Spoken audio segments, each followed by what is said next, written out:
De retour à Entre nous, exclusivement sur les ondes de TV Rogers. Et on va parler de Tai Chi et des bienfaits du Tai Chi avec Martin Labelle. Et tu es du, je ne veux pas dire massacrer le nom. Tu peux le lire sur le T-shirt. C'est le Tao...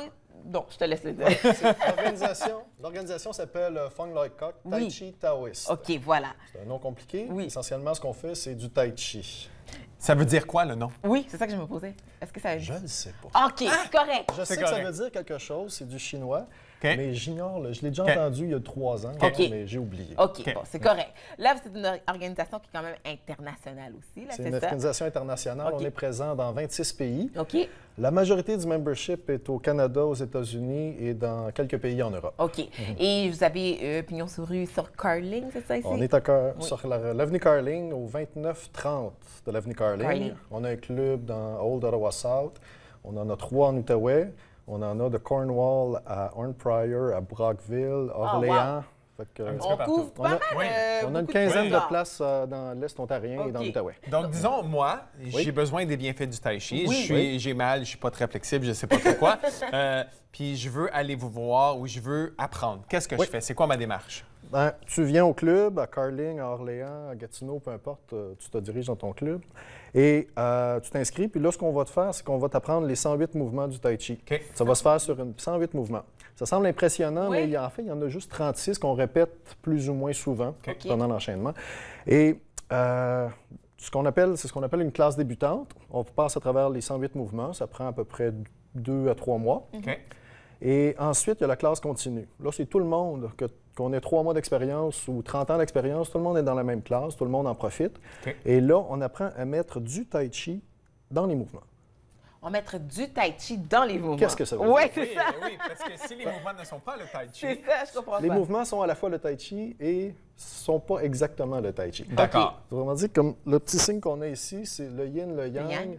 On pourrait dire qu'il y a un peu de tout dans tout. Mais quand je dis que les mouvements et les Tai Chi, c'est à la fois 2 choses et une chose, lorsqu'on apprend le Tai Chi, on apprend les 108 mouvements et ce qu'on voit, c'est les bras, où est-ce que je place mes bras, où est-ce que je me place mes pieds, c'est mélangeant, il y a beaucoup de choses. Mais à force de le faire, on va finir par se calmer puis comprendre ce qu'on fait. Puis ensuite, le Tai Chi, c'est plutôt la relaxation qu'on va apprendre à apprivoiser par l'exercice. Parce que là, c'est intéressant ce que tu dis, parce qu'on était tombé sur un article qui disait, bon, les bienfaits du Tai Chi, il y a une étude qui a été démontrée que c'est bon pour les maladies cardiovasculaires et le cœur, etc. Là. Et c'est vrai, toi, tu peux dire ça. Si l'étude le dit, je suis pas un médecin, j'ose pas... Mais il y a des avantages, comme tu dis. Il y a effectivement des avantages. Lorsqu'on pratique le Tai Chi, rapidement, on se rend compte, les gens arrivent, ils ont les mains gelées. Puis après une séance de Tai Chi qui dure 1h30, 2 heures, les gens sont étonnés. Mon Dieu, j'ai les doigts chauds. Plus froid aux mains. Ça, c'est après une séance seulement. C'est le transfert d'énergie? C'est quoi? Plus simplement, la circulation qui est activée. Le sang circule plus rapidement, le plasma, tout ce qui est tissu conjonctif à l'intérieur du corps participe dans le Tai Chi. C'est ce qu'on cherche à faire, à stimuler. Puis donc, au-delà de la circulation, il y a l'équilibre qui s'améliore, la flexibilité dans tous les mouvements, dans tous les bras. Ensuite, la concentration. L'anxiété, j'imagine. L'anxiété, ça va probablement, certainement diminuer si on pratique assidûment. Moi qui est un gars très anxieux, j'en parlais tantôt, ce serait quelque chose de le fun. Je fais déjà du yoga un petit peu pour essayer de calmer, mais le Tai Chi, j'ai jamais eu la chance d'aller explorer. Mais nous, c'est ça, on offre le Tai Chi, ça permet, c'est une forme de méditation en mouvement. Donc, quand on passe le cap du mon Dieu, où est-ce que je m'en vais avec ça, on finit par savoir où on s'en va, quel mouvement faire, et on les fait, puis ça calme. Après une séance, quand moi j'enseigne ma classe, on commence habituellement avec un enchaînement, c'est les 20 premières minutes. Ensuite, on pratique 1 ou 2 mouvements de manière plus intensive. Puis à la fin de la classe, on refait l'enchaînement. Le deuxième enchaînement est beaucoup plus calme, beaucoup plus serein que le premier. Et ça, c'est tout le monde peut faire du Tai Chi aussi, c'est ouvert à tous. C'est ouvert à tous, à tous les âges, tout le monde peut en profiter. Puis à toutes les conditions physiques aussi. Oui, ça, c'est un autre bon point. Au centre qu'on a sur l'avenue Carling, on offre des classes de besoins spéciaux. Puis les gens qui participent à ces classes-là, c'est des gens qui arrivent en chaise roulante avec le transport adapté.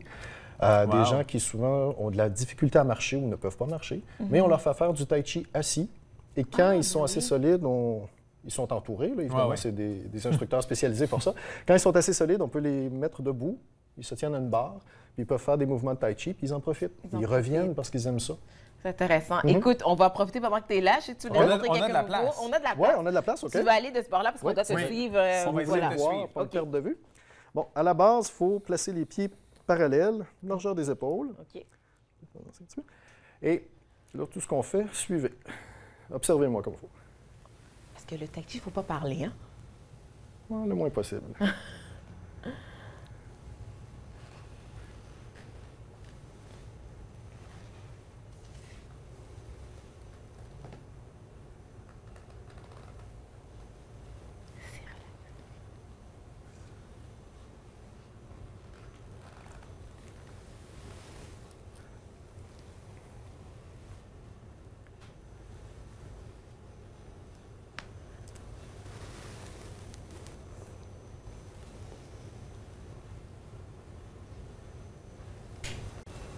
Attention au pivot. OK. Pied droit, pivot. Oh. Avancez le pied gauche devant vous. Ah! À peu près ça. Et là, c'est quoi la séquence qu'on vient de faire? Là, ce sont les 4 premiers mouvements de l'enchaînement. Wow! C'est juste 4 mouvements, ça? C'est C'est juste rapide, 4. c'est ça? Le troisième, c'est celui où on fait beaucoup de... Donc, OK. il doit avoir une certaine mémoire musculaire aussi qui se forme au fur et à mesure d'une pratique où on n'a pas besoin vraiment d'y penser. Exactement. Lorsqu'on le fait, nous, on enseigne... tu évoquais le silence tout à l'heure. Oui, c'est ça. Quand on enseigne dans le silence. C'est un des grands apports de la culture chinoise, apprendre par l'observation. OK. On se ferme, puis on observe. Ça se fait comme ça, on aide les gens, on le fait avec eux, on le montre, on le fait avec eux, puis ensuite on les regarde le faire. Puis tranquillement, les gens, on est inconfortables, les Occidentaux, avec le silence. On veut savoir comment, on veut l'apprendre ici. C'est ça, moi je voulais te poser la question, c'est ça. Mais ce dont on se rend compte, c'est que au-delà de quand on brise cette barrière-là, on se rend compte que hey, je suis capable, OK. Puis après quelques séances, on réalise, OK, on en sait un peu plus qu'on pense. Puis comme tu disais, la mémoire corporelle, elle existe et elle s'applique bien au tai chi. Mais on devient inconfortable dans le silence. C'est ça, c'est ça. Oui, C'est ça qui est dit, méditation. Écoute, Martin, on va visiter le site web si on veut tous les détails certainement. pour les inscriptions au cours. C'est le... Ça paraît au bas de l'écran, Ça paraît. voilà. Excellent. C'est magique. Merci beaucoup. Nous, on fait une courte pause capsule avec le professeur Jean Dumont.